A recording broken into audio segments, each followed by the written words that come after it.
대통령실은 오늘 통상대책회의를 열고 한미 관세 협상 진행에 대해서 국익 최우선의 원칙 아래 한미 상호 이익을 위해 최선을 다하겠다고 밝혔습니다. 한미 관세 협상부터 정치권 상황까지 김진욱 전 더불어민주당 대변인, 권동욱 국민의힘 대변인 두 분과 이야기 나눠봅니다. 두 분 어서 오십시오. 네, 안녕하세요. 예. 자, 대통령실이 한미 상호 관세 유예 시한이 종료되는 다음 달 1일 전에 협상을 마치겠다는 의지를 재확인했습니다. 먼저 대담을 나눠보기 전에 위성락 국가안보실장의 발언 보고 오시죠. 일각에서는 한미 간의 협상 전선에 무슨 이상 기류가 생긴 거 아니냐, 협상을 거부하는 거 아니냐 그런 말도 있지만 지금 보듯이 계속 협상이 진행 중에 있습니다. 네, 대통령실에 따르면 김정관 산업부 장관과 여안구 통상교섭본부장이 하워드 러트닝 미 상무장관과 만나서 관세 협상 타결 방안을 심도 있게 논의했다라고 밝혔습니다. 또 무엇보다 관세 협상 타결 의지를 재확인했다라고 밝혔는데 이상 기류는 없다라고 보면 되겠습니까? 어떻습니까? 지금 계속해서 협상이 진행되고 있는 과정 중에 있다 이렇게 말씀드리는 게 이제 가장 올바른 표현인 것 같습니다. 네. 물론 그 협상을 진행하는 과정 속에서는 양측의 이익을 최대한 극대화시키기 위한 그런 각국의 전략들은 이제 있을 수 있는 것이고요. 그런 전략들이 지금 팽팽하게 맞서고 있고 특히 미국과의 이 관세에 있어서 상호 호혜적으로 어느 한쪽이 일방적으로 한쪽에게 그 도움만 주고 마는 것이 아니라 양쪽이 똑같이 상호 호혜적일 수 있는 방안을 찾기 위해서 최대한 노력들을 하고 있는 과정이다라는 말씀을 드리고 싶고 예. 또 우리 입장에서도 지금 이제 8월 1일이면은 미국에서 지금 일방적으로 설정해 놓은 25%의 관세율을 유지할 수밖에 없는 상황인데 그 이전에 이 관세율을 최대한 우리에게 이익이 될 수 있도록 낮출 수 있는 노력들, 다각적인 노력을 진행하고 있다. 그래서 오늘 대통령실에서도 이 통상대책회의가 있었던 것이고요. 예. 특히 지금 현재 미국의 김정관 산업통상자원부 장관과 여안구 통상교섭본부장이 계속 체류를 하면서 오늘도 협의를 했고 미측과 또 내일도 계속해서 협의를 이어가기로 하고 있는 상황이기 때문에 이 과정은 이번 주 일주일 동안 앞으로 이제 8월 1일 이전까지 지속적으로 계속 있을 예정이고 또 다음 주 8월 1일 이전에 그 루비오 장관과 외무장관의 또 회담도 예정이 되고 있지 않습니까? 그렇기 때문에 앞으로 이제 마지막 이제 막바지에 와 있는 상황이고요. 이 막바지 상황 속에서 우리의 국가의 이익을 최대한 지키기 위한 그런 노력들을 지속적으로 해 나갈 것이다. 지금 해 나가고 있는 과정이다. 이런 말씀 좀 드리고 싶습니다. 예. 일주일이 남은 상황인데 어쨌든 대통령실은 다음 달 1일 전까지 협상을 마치겠다는 의지를 지금 재확인했습니다. 이 상황들 지금 어떻게 보고 계신지요? 일단 국가적인 이익이 걸려있기 때문에 협상이 잘 돼야죠. 돼야 되는데 그 위성락 안보실장의 말을 보면은 안도감보다는 약간 초조함이 좀 저는 느껴지는 부분이 있어요. 그러니까 이상 기류가 없다고 하는데 이상 기류가 있는 것 아니냐 하는 의구심이 계속 이제 제기되는 부분이 있는 거고 이 부분이 좀 합리적인 이유는 사실 오늘 같은 경우도 재무랑 통상 장관 이 양국의 다 두 장관이 2대2로 이렇게 회담이 예정되어 있다가 바로 하루 전에 취소가 됐거든요. 그러니까 구윤철 기재부 장관, 경제부총리죠. 예. 미국 출국 1시간 전에 일방적으로 통보를 받았습니다. 메일로요? 예. 그리고 이제 이것도 이게 사실 전례가 없는 일인데다가 또 이게 단순히 미국 측의 불만 때문이 그러니까 압박용이냐 이런 거에 대한 해석이 있을 수 있는데 단순히 압박용만으로 치부하기엔 좀 더 사안이 좀 크다. 그래서 어떤 우리나라 정부, 현 정부에 대한 불신이나 불만이 좀 내포되어 있는 것 아니냐. 이거를 은연중에 좀 드러내는 것 아니냐. 이런 좀 일각의 문제 제기도 있는 편이거든요. 그리고 단순히 그게 한 번만이 아니고 지난번에 위성락 안보실장도 미국으로 출국했다가 결국 상대 파트너인 루비오 국무장관을 못 만나고 왔습니다. 그러니까 이런 불발들이 이제 계속되니까 이 부분에 대한 우려가 있는 것은 이제 우려의 목소리가 나오는 건 당연한 것 같고요. 그리고 이제 그런 측면에서 보면은 지금 현 정부가 첫 번째 시험대가 이제 인사 부분이었는데 인사 부분은 상당히 좀 참사를 일으켰다라고 평가를 하고 싶고, 근데 이 참사에 이어서 이제 가장 두 번째로 이제 당면한 관문이 이제 관세 협상이거든요. 이 부분은 인사랑 좀 다른 부분은 어떻게 보면은 현 정부의 문제 해결 능력을 가늠하는 첫 시험대가 됩니다. 실질적으로. 그래서 이게 무능하냐 유능하냐 이 어떤 대국민에 대한 인식을 지어주는 부분이기 때문에 상당히 이런 환경 속에서는 현 정부도 좀 긴장을 할 수밖에 없다. 그래서 그런 부분들이 좀 읽혀진다 이렇게 보고 있습니다. 네. 이미 앞에서도 언급을 좀 하셨습니다만 한미 외교장관 회담이 한국 시간 31일 자정 미국 워싱턴 DC에서 열릴 것으로 보입니다. 이 회담 시기가 관세 협상 시한 종료 직전이잖아요. 그런 만큼 좀 어떤 의제로 이야기들이 오갈 거라고 보세요? 뭐 지금 이제 가장 중요한 건 관세 문제일 겁니다. 이 부분에 대해서 우리가 이제 가장 큰 관심 사안이 있는 것이고요. 예. 그 이후에 뭐 지금 이제 한미 동맹 문제 또 뭐 외교적으로 보면은 이제 그 트럼프 대통령과 정상회담 문제 여러 가지 이제 지금 한미가 조율해야 할 여러 가지 사안들이 있습니다. 아마 그런 부분들에 대해서 외교 장관들끼리 만남이 이루어진다면 그 과정 속에서 진솔한 대화들 또 진지한 대화들이 있을 것이다 이렇게 기대를 하는데 지금 가장 중요한 거는 이제 관세 문제인데 다음 주에 공교롭게도 지금 이제 미국의 트럼프 대통령과 주요 인사들이 미국 국내에 체류하고 있지 않고 해외 일정이 지금 예, 예정되어 있습니다. 스코틀랜드인가요? 네네. 네네. 그렇기 때문에 지금 우리 입장에서는 그런 부분들도 또 한편으로 보면은 이제 이렇게 걸림돌이 될 수 있는 그런 부분들이 있어서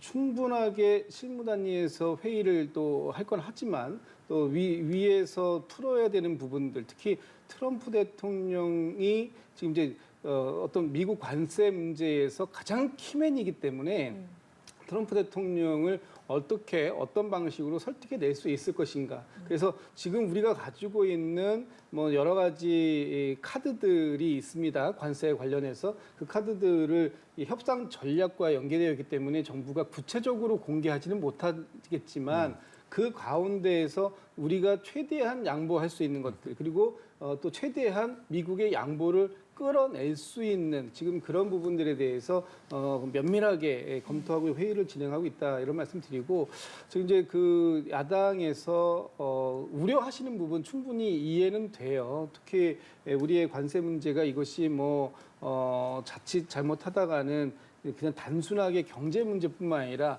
안보 문제와도 연계가 될 수 있기 때문에 우려하시는 건 좋은데 그 우려의 시점이 지금은 어쨌든 우리의 협상력에 조금 더 도움이 되는 방식으로 그런 우려를 표현해 주시는 것이 좀 바람직하지 않을까 이런 말씀도 좀 덧붙여서 드리고 싶습니다. 관세 문제, 동맹 문제, 정상회담 등등이 논의가 될 걸로 보이는데 외교장관 회담 어떻게 예상하시는지요?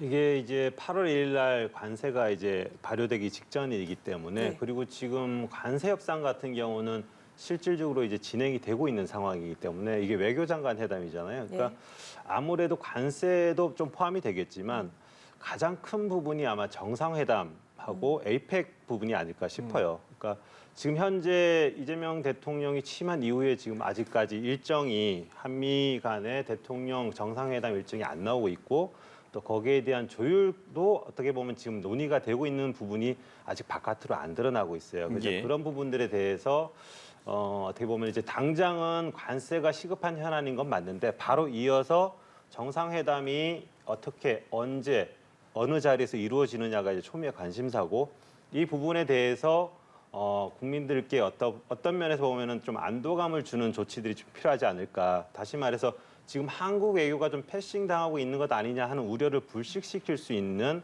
가장 큰 아젠다가 정상회담이기 때문에 그 부분에 가장 초점을 둘 것 같고요.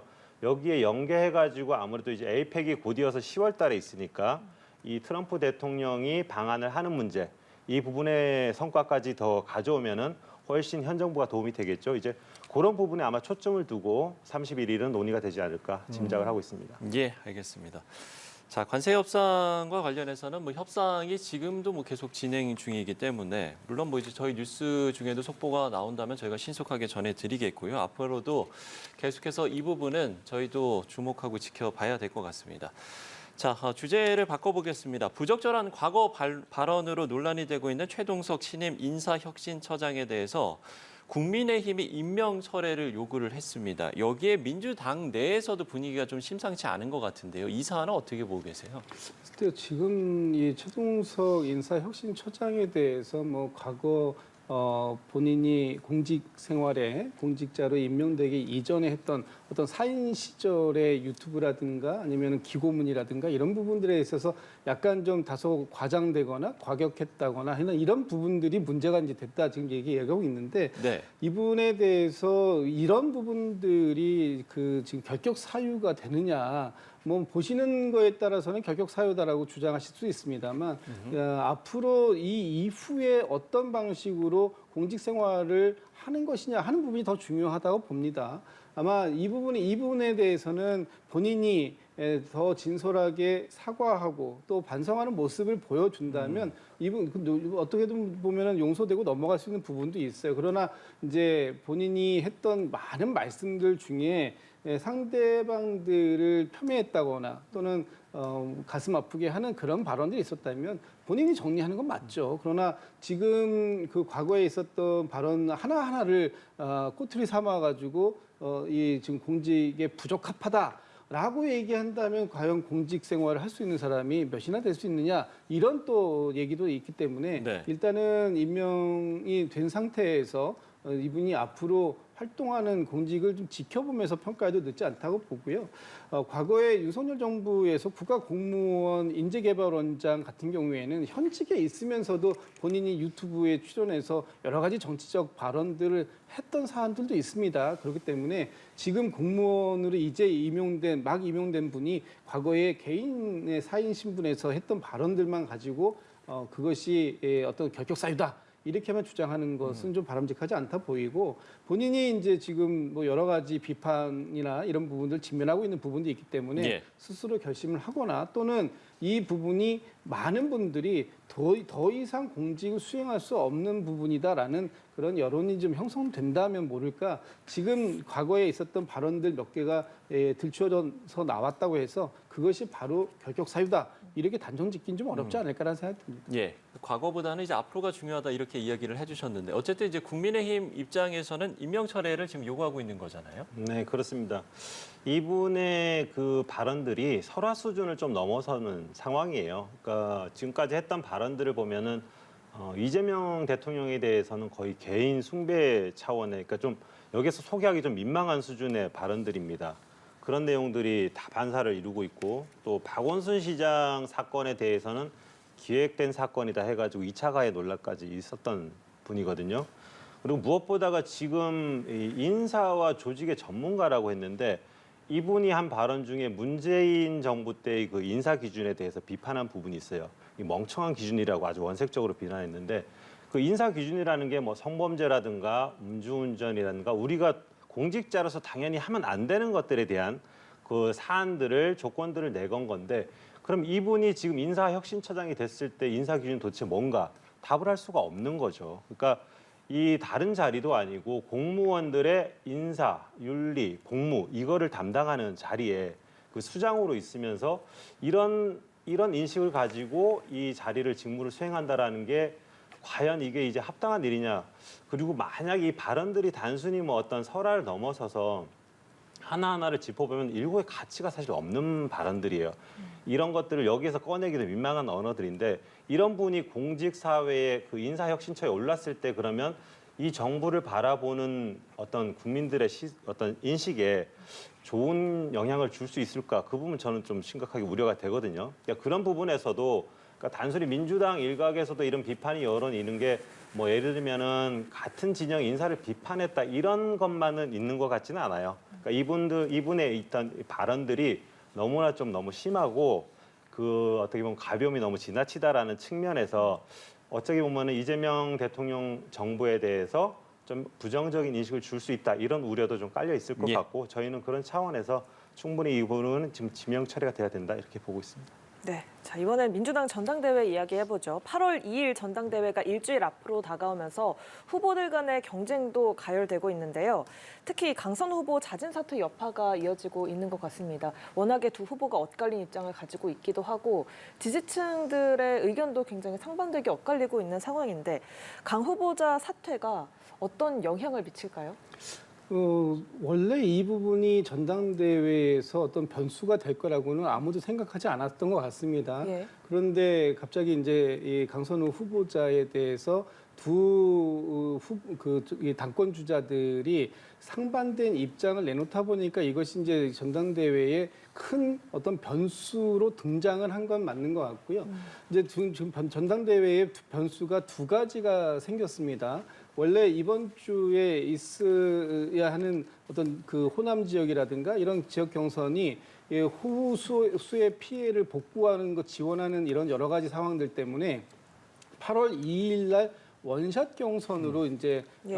통합이 되면서 이번 한 주가 잠시 쉬어가는 주가 되었고 그 과정들 속에서 이 강선우 후보자의 문제가 또 다른 변수로 나타나면서 이 강선우 후보자에 대해서 동지애를 발휘했어야 됐다라고 보는 정청래 후보 또 지금 강선우 후보자가 그 우리 현역 의원이기는 하지만 이 부분이 지금 이재명 정부에게 너무 부담을 주고 있는 거 아닌가? 당에도 부담을 주고 있는 거 아닌가? 특히 국민의 눈높이에 맞지 않는 거 아닌가? 그렇다면 강선우 후보자의 결심을 통한 자진 사퇴가 바람직하지 않나라고 주장했던 이 박찬대 후보가 이 똑같은 문제를 풀어가는 방식에 있어서 전혀 상반된 입장을 보여줬기 때문에 이제 이것이 변수가 됐는데 예. 지금 민주당의 전당대회 룰이 55%는 권리당원들이시고요. 그다음에 15%가 대의원, 그리고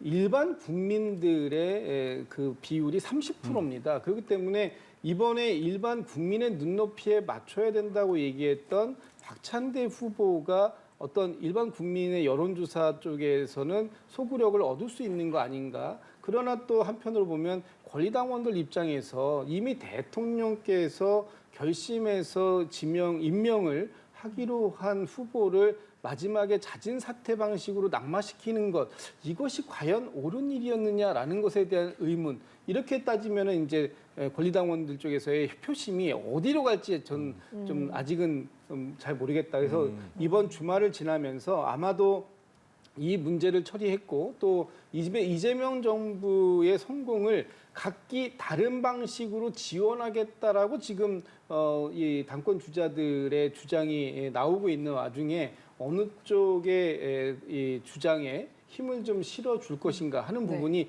다음 주 수요일 7월 30일부터 다시 이제 투표가 개시가 되는데 그때 보면 이제 나오지 않을까 해서 이번 주말이 최대의 분수령이 될 가능성이 있다 이렇게 전망이 됩니다. 네, 동지애냐, 국민의 눈높이냐, 원샷 경선을 앞두고 경쟁이 펼쳐지고 있는 상황인데 이 강 후보의 사퇴가 당대표 선거 판세에 어떤 영향 미칠 거라고 예상하세요? 그러니까 이게 강 후보가 전대에 영향을 미치는 거에 대해서는 다들 좀 이게 예상 못했던 부분 같아요. 그러니까 예.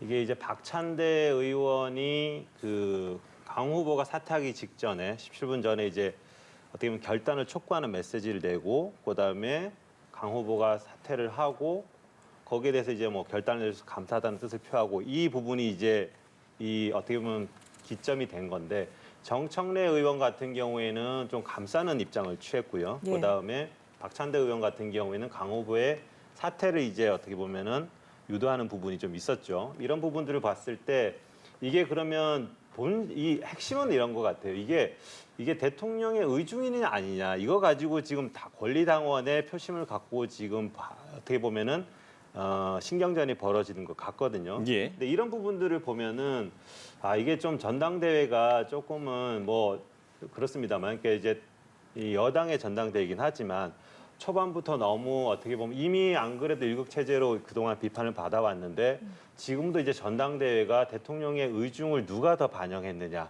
이거 가지고 지금 싸우는 형국이 되니까 이게 좀 그렇게 보기 좋아 보이지는 않는다. 그리고 강 후보자 같은 경우에는 이미 기존에 그 본인이 이제 거짓 해명과 또 여러 가지 2차 가해 논란으로 인해서 지지율, 그러니까 대통령이나 현 정부에 대한 지지율에 어느 정도 하락에 기여를 또 했어요. 영향을 미쳤는데 네. 전당대회까지 이제 영향을 미치는 거 보고서 이 한 분의 또 부정적 영향이 좀 상당하다. 그런 생각이 좀 듭니다. 예, 알겠습니다. 민주당 당대표 후보인 박찬대 의원이 국민의힘 의원 45명에 대한 제명 촉구 결의안을 발의했습니다. 박찬대 의원 또 성원석 국민의힘 원내대표의 발언 차례로 듣고 오시죠. 윤석열 내란 사태에서 인간 방패 역할을 한 국민의힘 국회의원 45인에 대한 제명 촉구 결의안을 발의합니다. 45인의 인간 방패. 이들은 명백한 내란 동조범입니다. 야당을 말살하고 일당 독재를 완료하겠다는 선언이라고 봅니다. 윤리 제소하고 놨더니 아마도 박찬대 의원은 거기에 대한 보복성이랄까요? 네, 박찬대 의원이 지목한 45명은 지난 1월 윤 전 대통령 체포영장 집행 당시에 관저 시위에 나섰던 의원들인데 송원석 국민의힘 비대위원장은 이게 이제 강선우 의원 징계안을 제출한 데 따른 보복성 조치다라고 주장을 하고 있는 거죠. 네, 그렇습니다. 지금 박찬대 의원이 그 강 후보자를 못 지켰다는 비판에 좀 직면한 상태에서 네. 징계안까지 나오니까 좀 약간 흥분한 부분도 좀 있어 보이고요. 또 한 부분은 그보다 저는 좀 더 큰 이유가 지금 전당대회에서 정청래 의원에게 좀 뒤지는 열세 상황이 좀 반영이 된 것 같아요. 그래서 어떻게 보면은 이 야당에 대한 공격으로 좀 돌파구를 찾는 듯하는 모습이 보이는데 그것치고는 그런 정치 공세치고는 좀 과하다라는 생각입니다. 그러니까 의원 개인 한 명이 지금 제1야당의 거의 인원의 절반에 육박하는 분들을 제명시키겠다. 이거는 굉장히 저는 공세치고는 굉장히 오만한 발상이다. 그리고 제1야당으로서의 어떤 견제 기능이라는 부분이 분명히 있고 또 국민들한테 그런 부분들에 대해서 어떻게 보면 국민들도 이제 인정하는 부분이 있는데 그 부분에 대한 견제 기능까지도 아예 생각을 하지 않고 있는 것 아니냐. 예. 그러니까 전당대회에서의 어떤 상황은 이제 어느 정도 이해는 가지만 이 좀 무리수를 두는 부분에 있어서는 이 보기도 좋지 않고 또 전당대회에서도 이게 좀 영향이 있을까 하는 부분에 대해서 좀 굉장히 회의적입니다. 그래서 뭐 전당대회에서 어떤 상황에서는 야당을 끌어들이지 말고 그 안에서 좀 해결을 했으면 좋겠다. 그런 좀 의견을 드리고 싶습니다. 예, 반론 들어보죠. 글쎄요, 지금 이제 박찬대 후보의 이 45명 제명 촉구 결의안 이 부분에 대해서는 현실적으로는 좀 다소 과도하다 또는 현실적으로 과연 이게 가능하겠느냐 이런 비판의 말씀을 주실 수는 있습니다. 그러나 지난 1월 달에 윤석열 전 대통령에 대한 체포영장에 대해서 집행하려고 하는 부분을 막아 세웠던 것. 이런 것은 이 법치주의에서 공권력에 대한 정면적인 도전이었고 이에 대한 책임, 뭐 법적 책임을 포함해서 정치적 책임까지 이 부분에 대해서는 반드시 그 책임을 물어야 되겠다라는 것이 지금 이제 박찬대 후보의 생각이고 또 그런 생각들을 가지고 계신 많은 국민들이 계십니다. 특히 민주당의 당원들 같은 경우에는 지금의 국민의힘에서 여전히 탄핵의 강을 건너지 못하고 탄핵의 강에서 호적되면서 전환길 씨 같은 극우 아스팔트 세력까지 당내로 흡수하겠다라고 하는 모습들을 보면서 이제는 더 이상 이렇게 그 법에 대해서 법치주의를 부정하고 훼손하는 이런 행위를 했던 상황에 대해서까지 용인하고 넘어갈 수는 없는 거 아니냐라는 목소리가 컸기 때문에 그에 대해서 촉구 결의안을 대표로 발의한 것이다. 저는 이렇게 보고요. 지금 국민의힘에서 마치 무슨 보복성이다 이런 것을 말씀하시는데 지금 그런 것이 아니라 국민의힘이 그 6.3 대선이 지나고 2달 가까이 지난 동안 아무런 변화, 스스로 자정, 정화 또는 쇄신, 혁신, 뭐 인적 쇄신을 포함해서 이런 부분들에 대한 아무런 변화의 행동들을 보여주지 못한 부분에 대해서 저희가 이렇게 외부에서라도 각성의 효과를 줄 수 있는 그런 부분들을 지금 전달하고 있는 것이라고 봅니다. 실제 국민의힘에서 이번 전당대회 8월 22일 날 있을 전당대회에서 어떤 결과에 어떤 후보를 뭐 대표로 선출할지는 모르겠습니다만 그 과정들 속에서 충분히 과오를 반성하고 그 새로운 시작을 갖다가 할 수 있는 그런 분위기를 만들어내는 것 아마 이 박찬대 후보의 제명한 촉구 결의안도 한 몫을 하게 될 것이다 이렇게 저는 평가하고 있습니다. 예, 자 이번에는 국민의힘 이야기도 좀 다뤄보겠습니다. 지난 대선 당시에 김문수 당시 후보 그리고 한덕수 당시 무소속 후보 이 후보 교체 사태가 있었는데 국민의힘 당무감사위원회가 당원 당규상 불법 행위로 결론을 내렸습니다. 이와 관련해서 권영세 전 비대위원장, 이양수 전 선관위원장에게 각각 당원권 정지 3년의 중징계를 윤리위에 청구를 하기로 했는데 이 사안은 좀 어떻게 보세요? 제 개인적으로 봤을 때 이제 이게 당무감사위원회에서 이 결정이 조금 납득이 안 가는 부분이 좀 있어요. 그러니까 그 당시의 상황을 보면은 그 권영세 위원장부터 해가지고 그 지도부가 사실은 이제 후보 교체라기보다는 단일화를 이제 진행을 한 거죠. 근데 김문수 후보가 당시 경선에서 이길 때 단일화 약속을 걸고 이제 이겼는데 당내에서 그 약속을 안 지키니까 사실 당내에서의 반발도 굉장히 심했고 당원들도 반발이 굉장히 심했습니다. 지역 등등 해서. 그래가지고 그런 부분들에 대해서 전당원 여론조사를 거치고 그게 이제 압도적인 이제 그 단일화에 대한 의견들이 나오니까 거기에 대한 절차를 밟은 부분이 있었죠. 좀 무리수가 있었고 이 시한이 촉박해서 이제 뭐 새벽에 진행된 부분이 있다 보니까 결국은 통과되지는 못했습니다만 결과적으로는 당시 대선 상황이었고 그리고 대선에 이기기 위한 어떤 승부수 차원에서 단일화 필요성이 제기되는 상황이었고 당원들도